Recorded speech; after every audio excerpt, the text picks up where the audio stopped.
இந்த இடத்துக்கு வர்றதுக்கு நான் ரொம்ப கஷ்டப்பட்டிருக்கேன். எவ்வளவு பயிற்சி பண்ணிருக்கேன் தெரியுமா?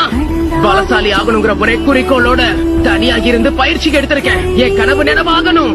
அப்படி நடக்கிற வரைக்கும் முயற்சியை கைவிட மாட்டேன். யாருடைய தயவுலையும் வாழ்றது எனக்கு பிடிக்காது.